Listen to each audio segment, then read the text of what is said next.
Join us and see what life looks like from a medium's perspective with Tracey Lockwood, the medium's medium. We'll explore the tools of psychic development, hear stories and experiences from the other side, and learn to listen to our natural intuition. Now, our host, Tracey Lockwood. Hello, beautiful lights, and welcome to another episode of From a Medium's Perspective.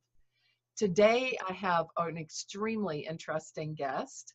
And before I get started, I just wanted to remind you that if you are interested in a private reading or private training, a private tutoring, and that would be via live webinar for the training, or group training, or certification, or private or group via live webinar classes, just let me know, and you can find out more information at mediumtraceylockwood.com. So today, and this is cool because we have a new format, so our guest is visible to you while I give their intro, so just hang tight and let me tell you a little bit about her. She is an intuitive, and she is a professional medium. She is also an animal communicator, and she's a Reiki master and a teacher, and she does public speaking as well. And I am delighted to bring to the show Meredith Whitney. Welcome to the show, Meredith. Thank you, Tracey, for having me. Thank you for being here. If those of you that are listening to the show are curious, you can check her out while we do our show. Her website is connectionswithcritters.com. And I just love her for that and for the work that she does too. And so here we go, Meredith. So, I was curious, as a medium and as an animal communicator in particular, how has that shifted your perspective on life? The show's called From a Medium's Perspective, and I'd just like to hear how doing that changes lives for the people that are on the show. What is your experience? What has it done for you to have that? Oh my gosh. Angle? It has taught me a lot about myself, for one, and about different perspectives on the other side, about animals, how animals have similar behaviors to us, and the other side. Spirit has taught me a lot on shifting my perspective on certain subjects. Yeah, like death. Like death isn't so scary. They've showed me the other side and what it's like and what it looks like. It's pretty fabulous. yes, it is. Yes, it is. So tell us your story. All of us are curious, some people start out, from the get-go, and other people have the gift hit them up sideways at one time in their life or another. And you also have expanded it, not with just people, but animals. So tell us your story about how all that came about for you. Well, when I was a kid, I had several visions, and I was too scared to tell my parents. And when I had a horse when I was a teenager, I used to ride and show hunter jumpers.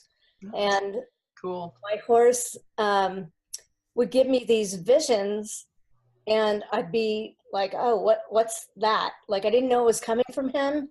And we had Beatrice Leidecker out at our show barn, and she pretty much told me the same thing that he was showing me in my head, but I didn't know what to do with it. So I kind of dismissed it. I didn't really know what it was, but he was communicating with me through pictures. What were some of the images that he sent to you or was giving you? One image was, we had just gotten back from a horse show, an away horse show. Mm-hmm. And it was a Monday, I think, and we were just, you know, goofing off with our horses, riding bareback. And when I was getting him ready in the cross ties, he showed me a vision of him. My trainer at the time was also a barrel racer on the weekends. She did rodeos.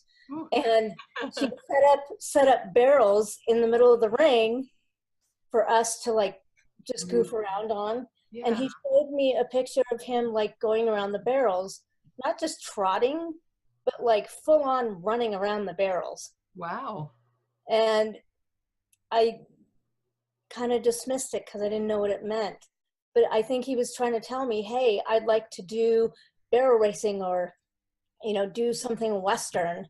So, but we never got to do that. Oh, well, there's only this life for now. So, oh, wow. Wow.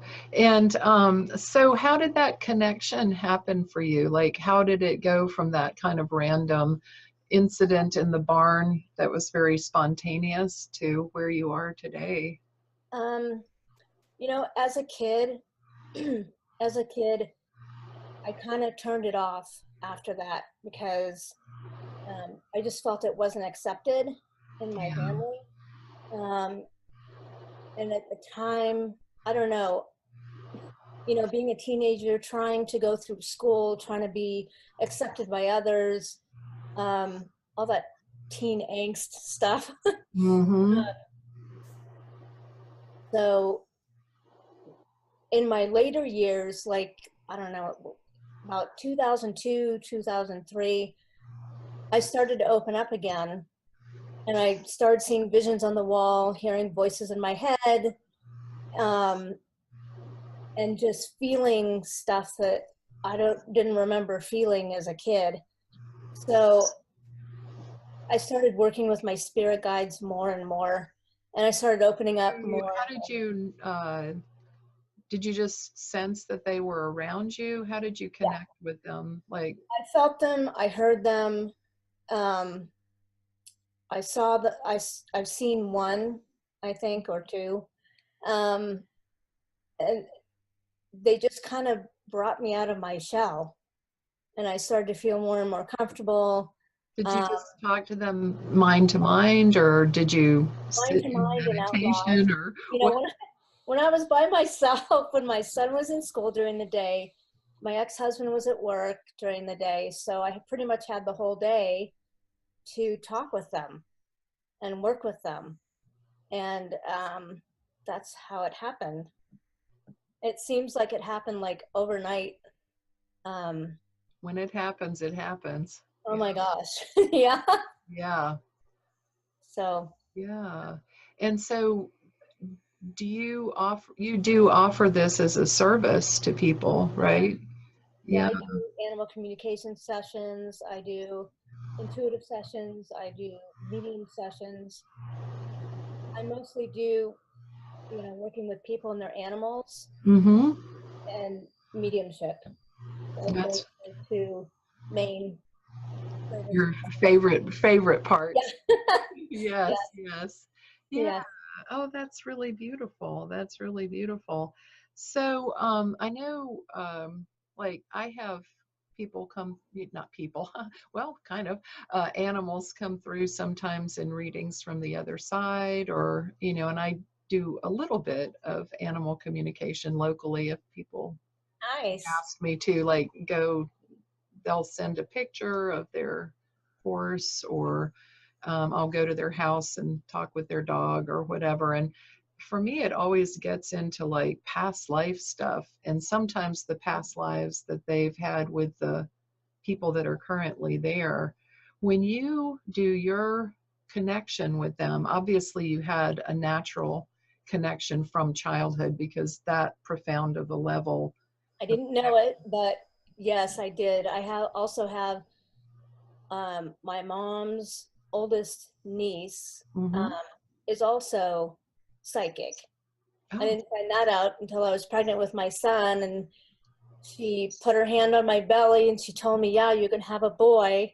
I'm like, wait a minute, you are, she calls it ESP, but I was thinking, I didn't know this like my whole life. right, right. Yeah, I've been told I'm fourth generation psychic medium.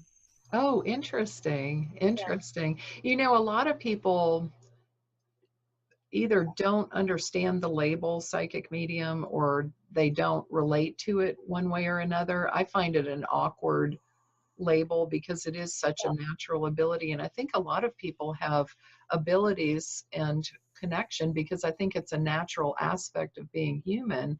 But I think that the nomenclature kind of separates us, Well, perhaps.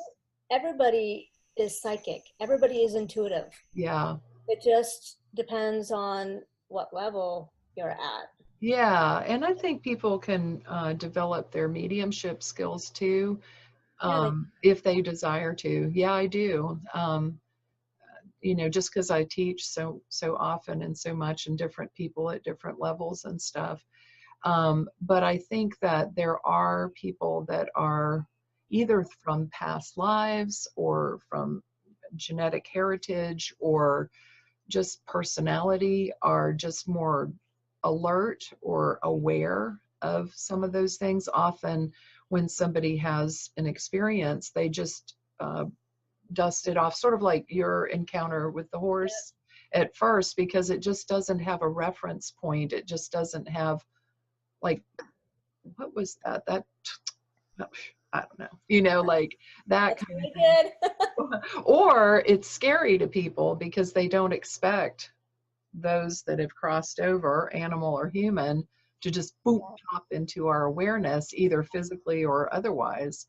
And and also there's a lot of speculation on the part of different religious groups that feel that, you know, maybe it's not wholesome or something like that. But I think if you get to the depth of each of the religious traditions, you'll find people that were seers and prophets and sensitive. And you know, since the dawn of time, you know, it's not like a new thing that just happened, you know, with Well, the my advent spirit of guides TV told, mediumship or something like that, you know. yeah, well, my spirit guides told me, um, like back when I first opened up, like in early 2000, they said, you know, you were a psychic in a past life.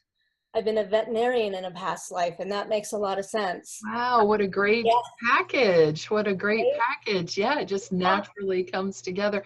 And isn't it interesting that that's kind of a soul interest that would pass beyond just this life, you know? That's Yeah. so cool. That's so cool. So I know people are wondering, and this show is to let you talk about it. How do you communicate with animals? Do you have a process? What is it that you do? So the way I talk to animals and spirit is pretty much the same. It's telepathic communication, and I get words, pictures, or feelings, Mm-hmm. or I just know something. Mm-hmm. So, um, like if I'm just sitting here at my home office and all of a sudden, like I'll hear, hey, hey, um, they'll either say, they know my name, because animals automatically know that I know how to talk to them. Yes, yes, You know, and spirit does too, yes. which can be a problem sometimes when you're out in public. I have to put up a, you know, not available right now. Yeah, Sign. yeah. I put in my order like I'm just shopping. I'm just shopping. Okay. Right. Like, Well, you know, I'm at if lunch it's with a friend. urgent, I give you permission to, you know, to disturb me. But if it's not urgent, make an appointment. Yes. Yeah, Yes. you have to make boundaries with spirit and Yes. animals, just like you do with humans here in the physical. It's very, Oh, very that's very important. interesting about the animals. I think of it Oh, in yeah. terms of spirit. I became allergic to cats, and up till that time, cats would find me. Do you know what I mean? Like I always had at least one, sometimes two, Hmm. cats. And it just seemed like they knew when there was like a vacancy, and they would just come. They just came, and I was always like, they're always finding me. That's how I And got my um, cat. and when I developed the allergy, I came to like an awareness that the last cat that I had came to me also, and as it would sleep on my throat, and I knew that it was giving me healing energy. I could feel that, and it was the sweet. It looked was such an just little white kitten. It had medium length fur. It kind of had those sphinx looking ears, but it was a mix.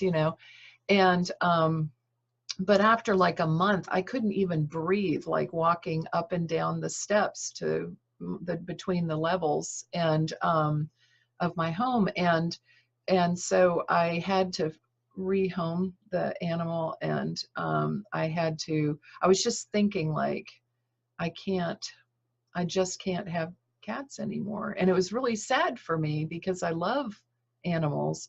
And from that day, even though I didn't consciously mark it or say anything about it, not one cat. And this has now been like 10 years. Like we're talking maybe not 10 years, maybe 8 years, not one cat. And I'm telling you, they came out of the woodwork to me. They just, yeah, that's so interesting. I never thought about And setting they, that.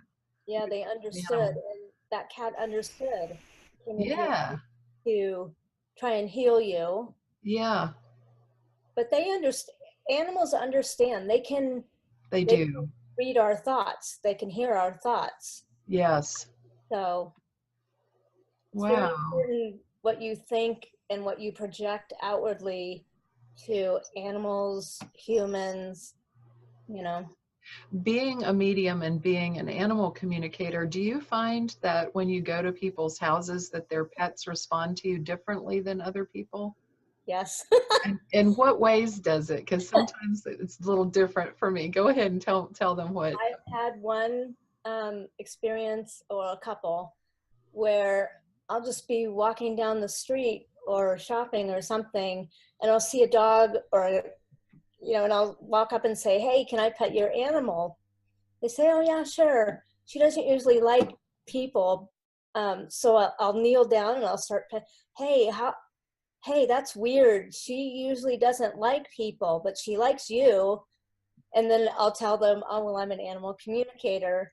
They say, "Oh, you talk to animals?" And I'm like, "Yes, I do." And they understand. Animals can feel people's energy. They can tell whether a person is genuine and honest and has integrity, or whether somebody's intentions are not so good. They can tell that. And I can too, because Yes. I can feel people's energy. So Yeah. Yeah, they're really amazing. They're really amazing. And I was just thinking the other day about um, I've been essentially single for about 12 years. And not that I didn't date here and there, but, like basically just restoring my life and just, you know, developing and having fun and just my work and, being able to focus on what I want and that kind of thing. And, I just, oh my God, I completely lost my train of thought. I was thinking about animals. Yes. Okay. That's it. See me. So I was thinking about how animals have soul contracts with us as well. yes. Like I was walking with my little dog Daisy and my bigger little dog Duck the other day. And Daisy was like, you know, resistant. She's 13 and she's a Chihuahua Yorkie. So she doesn't like cold. She doesn't like grass. She doesn't like male dogs. So, but she loves me. And and hold on a second, I want to put this down. And so I got angry at her, and I'm so embarrassed to admit that, but I did. It just irritated the pants I off. get angry with my own animals. And They'll so tell I'm you. like going down the pathway. I picked her up, and I was not very gracious about it. And I'm like, I'm mad at you, and I can't even believe you did that. And, you know, and I just had this really crappy attitude. And this guy jogs by, and I realized, okay, I am actually literally talking aloud to my dog in that manner, which is kind of humiliating. And so I started working on why I was angry, and I went into like an anger meditation, and I feel like she led it. Do you know what I mean? It was like, I'm Yeah. angry because this didn't happen for me, and I'm angry because of this. And I didn't even have any idea I had all that anger up in there. And she told me that she was like my anger teacher to help me move past residual anger, you know? And I thought, whoa, that is so interesting.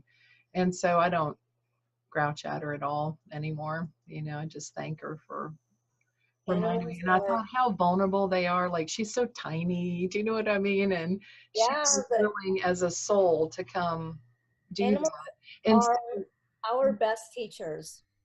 yeah, yeah. I had a weird shift. I was talking about animals reacting differently, and you know, anyone watching the show can see you, and if they're just listening, they can hear your vibration, and it's understandable why they would love you, you know, Oh, thank you. and because you have a beautiful vibe. But I know once I started working on a particular aspect of my mediumship, I went through like a little phase where I was curious about physical mediumship. So I was sitting for physical phenomenon to happen. Whoa, man, I would walk in houses and where animals used to do that, you know, that like, oh, she's so awesome thing. They would like freak out, like, oh my God, like, and it's almost like they could, and they would just be looking like, you know, like a whole crowd of people had come through the door, and it was kind of intimidating for them. And I thought, oh my God, I felt so, because all my life, like you, they had just come to me. And now they're freaking out, and I'm like, I don't know how to explain that to their owner. Like, oh, I guess they're just seeing spirits, you know. Okay. And it doesn't happen so much now. Now it's more normalized. So I don't know if it was as my gift, I was adjusting into that vibration and finally got settled, or what the deal was. Sure. But have you ever had them back away because you can see, they can see that you have a more clear connection to people, and they see the other side? So Animals do see the other side. They see spirit easier, just like children see spirit easier than adults, because they're more open. They don't have an agenda. It's easier for them to see. Yeah. Tell us a story about an animal communication incident there, something that either that you were hired to do or that happened spontaneously, however, whatever pops in your mind there. Okay, so I'm reminded, Spirit's reminding me, tell them this story. Yeah. So I went over to a client's house, and this is when I lived in Southern California. She called me and told me to come over because her cat was going, it was really thin and she couldn't put weight on him. So I said, okay, I'll come over. The minute I walked in her front door, all I heard was, I have cancer. I have cancer. I have cancer. I'm like, whoa, stop, wait, what? Let me sit down. Wow. So I sat down on the couch, and he came over, and I said, yeah, wow, he's really thin. And I started to get messages from either his spirit guides, my spirit guides, to tell her to get a second opinion from another vet. Yeah. So I referred her to a holistic vet. Oh, isn't it wonderful that people are doing that? Oh my gosh. A vet that I had personally gone to see with my Australian Shepherd. And she did. She took her cat, and took him to get an ultrasound. And I didn't tell her at the time that he had told me that he had cancer, because I really wasn't sure whether I was Hard supposed to to tell her or deliver not. that kind of information. Oh my gosh. You Yes. know, but you did the right thing to say that they should get checked. That So was, she called me the next day or a couple days later and said, we had the ultrasound done and he has pancreatic cancer. And so they put him on prednisone and he lived another 6 months and he started to gain weight. And I said, on the phone with her, I said, I didn't know if I should tell you or not, but I have it written down in my notes that I wrote over at your house that your cat told me he had cancer. That's all he kept repeating, but I didn't know whether to tell you or not. So I'm sorry I didn't tell you. She said, oh, no worries. She said, we'll deal with it from here on out. And he lived a good 6 months, later. That's wonderful that he had a little bit left in him, but sad that he was suffering that. How was the rest of the visit? Like, what other things did he talk to you about? Or was that just visiting a friend? No, it was a client. It was. Yeah. What else do you remember? Sometimes what? it's hard to remember I what really comes don't remember. through, like, it's like, I yeah. after that, with so much information going in my head, I have to release it. Me too. It's the messages for them anyway. And yeah, even if we were able to replay some of our most brilliant moments, we don't have time to listen to it because we're still moving through time. I get a bit of comfort knowing that it's all written in the Akashic record, and when I have an eternity, I can just review that and savor it again, kind of thing. This morning, I asked my guides, I'm like, you're going to have to help me remember some of these stories because I just don't remember. Most of it, yes, of course. What do you have a favorite animal that you seem to have the most rapport with, like of that their frequency is? I don't Yeah. have a favorite animal. I mean, they're all pretty special to me. Well, I meant in terms of communicating. Oh, communicating. Yeah. I communicate mainly most of the time with horses, cats, dogs, birds. That's who I mainly communicate with. Any exotic ones out there? Yes. I have communicated, the most exotic I've communicated with was a yellow ball python. And she was huge. She was, but she was, I didn't think I could communicate with her because I'm like, oh, I've never communicated with a reptile before. And it just happened. Like I started to hear her in my head. I was asking her questions. It was at like a dachshund fest. They called it a wiener fest. And the booth next to better me, than hot dogs. The booth next to me had reptiles. They were an educational reptile company. And so I just walked over and I said, hey, can I talk to your snake? And one of the gals working said, oh yeah, sure. And so I started to pet her and she was draped around one of the volunteers' necks. And I started to tell the volunteer what the snake was telling me. She was saying she needed a bigger tank. She showed me a vision of her surrounded by children. And everything I was telling her, the volunteer was shaking her head. Yes. She said, oh yeah. So she was validating me all the way through. It kind of shocked me because I'm like, wow, I said, thank you very much. I've never gotten to talk to a reptile before. Yeah, I'm giggling because I'm thinking about Harry Potter and the Slytherin voice, the voice of the basilisk or whatever it was called. It's not that. I don't remember the name of it, but hearing the in his voice. Yeah, but they do communicate. I was really tickled one time. I had just started attending at that time a metaphysical church, and one of my friends that had brought me there, we were in a development circle at the time, and she was very tuned in, especially to cats, but also to animals in general. And she says, I've got a popcorn. Does anyone have a popcorn? Does the name popcorn mean anything? And I'm like, yeah. And the medium that was leading the circle started to give me a message from popcorn. He described what popcorn looked like, which is like a black and white spotted dog, and that kind of a hound beagle-ish thing, and that he wanted to apologize to me. And it just shocked me so bad. I was thinking, for what?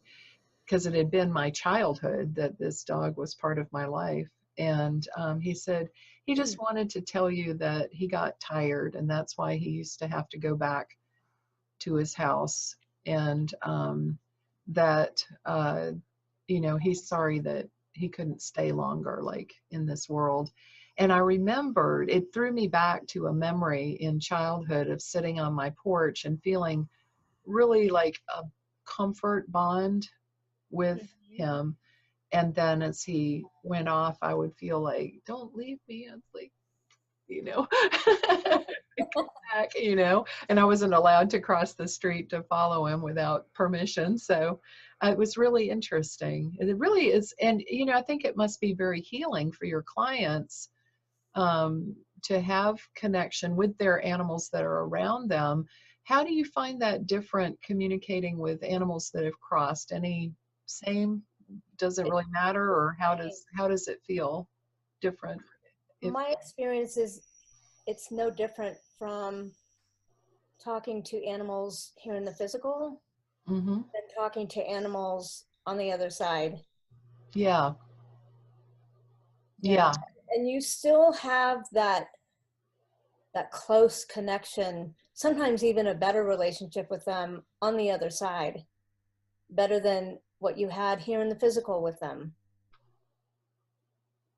Do you think that's because they don't have the impediment of the physical body?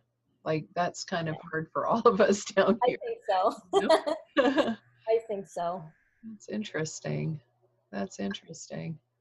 So, do you remember, like, either the first or remarkable animal communication from the other side that pops in mind for you? Let me think. Oh, I had a horse named Shortstop. His name was Shorty. And in fact, I have his nameplate.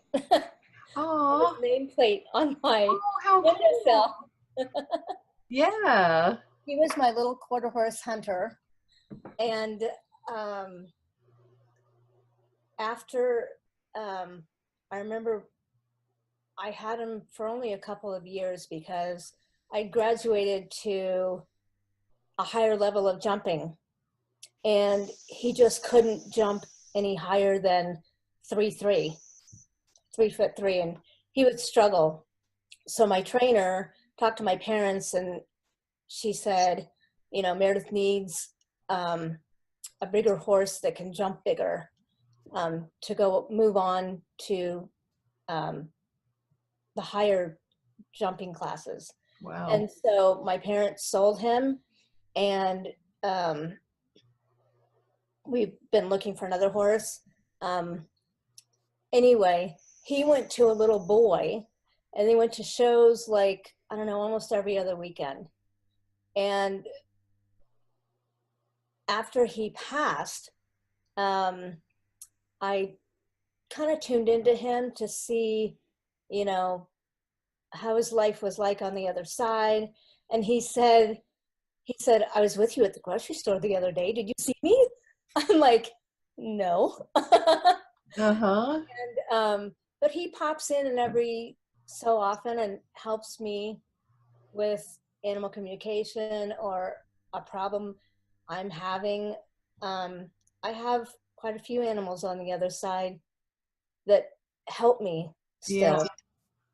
Yeah. They're my animal spirit guides.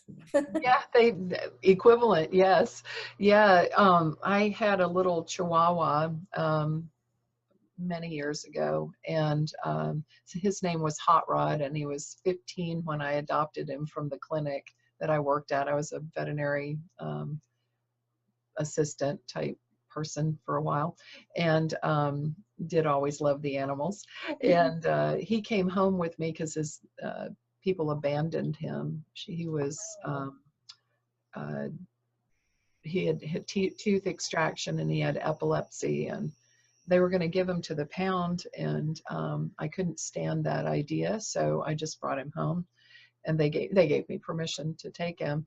And he and I really did have such a telepathic bond. Like, I remember like never using a leash with him, and he used to come to class with me at Odessa College in Texas, and I would just think like, okay, let's go get in the car, and he would like pony up for it, he was ready, and then he would sit in the desk next to me and stare at the professor and doze off, because it was a lot for a 15-16-year-old dog at that time.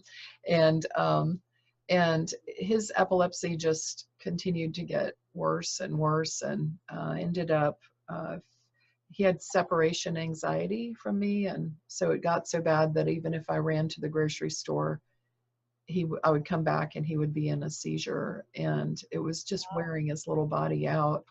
And I decided that I probably should put him down. My husband kind of encouraged that at the time too, and it was really one of the hardest things to do. And that, working with people that have lost animals. And so I didn't know what I know now. I mean, I maybe knew it at some level, but I wasn't practicing, and not familiar with verbiage or anything like that. And after he passed, I could see him on the floor, just there, like as if he were there. And I didn't understand clairvoyant vision. I didn't understand animal communicate. I didn't have any words for it. And I just remember seeing him, and that he was okay. He was like wagging his tail and, clearly happy and okay. And I just remember telling him, like, you can't stay here. You've got to go to the light. Where that came from, I don't know. But I cried for 21 years over that dog, not daily, and not like but just anytime I would think of him, because he was such a little man, such a little soulmate. It's hard when we lose. It is hard. Yeah. And some people think that just because I'm an animal communicator, it makes it easier for me when when even one of my own animals passes, Yeah. or somebody that I know passes. It doesn't. Yeah, they assume because you're a medium and you can talk to them that, yeah, but it doesn't. We're in the physical. We go through the grief process just like anyone else. It might help maybe in the sense that we are more confident in our communication, because a lot of people visit the people left behind that are not working as mediums, Yeah. And sometimes they doubt that, like, I get upset when one of my clients loses an animal, or when one of my clients loses a human that they love. It's hard for me too. Yes, absolutely, because you have compassion and we do care. And there is a comfort in having someone here with us, because this is kind of like the wild, wild west of the spiritual realm. It's like, yes, go into the physical world. It's like, ah! So we miss having people with us for sure. I have lots of friends on the other side. Yeah, right. Yes. But I do think it's a great comfort, not only to us, but to other people to know that they're doing okay. I think that's and not just doing okay, but what do they have to say about this situation or that situation? I think it makes a big Sometimes big that's difference. the only message that comes through for me. Like if let's say I'm doing an animal communication session, Mm-hmm. well, all of a sudden, whoa, here's spirit popping in, like somebody's father, mother, grandfather, aunt, uncle, and they just came by to say hi. I see them, waving, and they said, oh, just tell her I'm okay, and I'm happy. I go, that's it? Yeah, see you later, bye. That I bet if you described exactly like what they looked like and what they, how you sense them, that it might expand. But I do think that that is the most important. And I do think that spirits, both animal and human, take every opportunity that they can to let us know they're with us, that we're not alone, that we are loved, And Yeah. you would think we would get tired of hearing that maybe, but I don't I think we never get tired of hearing it. know. Love is eternal. And I have no control during my sessions of who comes through. Mm, Like if it's supposed to be just an animal communication session, I can't guarantee that. right. The Yeah. humans, loved ones on the other side, they're taking an opportunity. They're like, oh, Meredith's talking to our daughter, our son, our granddaughter, our grandson. Let's take this opportunity and tell them we're okay, or give them another message. Yeah. Yeah. And I think they're interested in the process too. Like I've wondered, like, what is it like over there? How do you know who to talk to? And I think there is some type of, for lack of a better word, openness or something, like a portal, because I know a few times I've had people mention from the other side, oh, it's so good to see you. And I'm thinking, you can see them all the time. Like, what are you talking about? But I got the sense that it's clearer for them, just like we as mediums make the spirit realm clearer by our vision and sensing and knowing. I think that they also can see more clearly the people that are here, perhaps. It's I interesting. believe they can. Yeah. So, how do you think people could learn to communicate with animals if they wanted to enhance their abilities? What would you tell them? They can take animal communication classes. I teach animal communication, Oh, that's um, wonderful. but it doesn't have to be with me. It can be with another animal communicator, or they can just be with their animal, sit with your animal on the floor and quiet your mind and send them loving energy, send them happy thoughts, loving thoughts, and then ask them a question like, for instance, what is your favorite food? What is your favorite treat? And then just sit with it and see what pops into your head, whether a picture or whether you hear a word. That's your animal talking to you. Yes. But you have to really be peaceful and quiet in your mind. Yeah, that point of stillness is difficult for most people to achieve, and possibly because we don't put it as a priority sometimes. We've got the television and the job, and we've got activities we sign up for, and this and that and the other, and life is kind of chaotic for most people. And I think we're lucky to be in a discipline or a field where being meditative and being observant and being still is part of what we do. I think it's healthier for us, and I think Yes.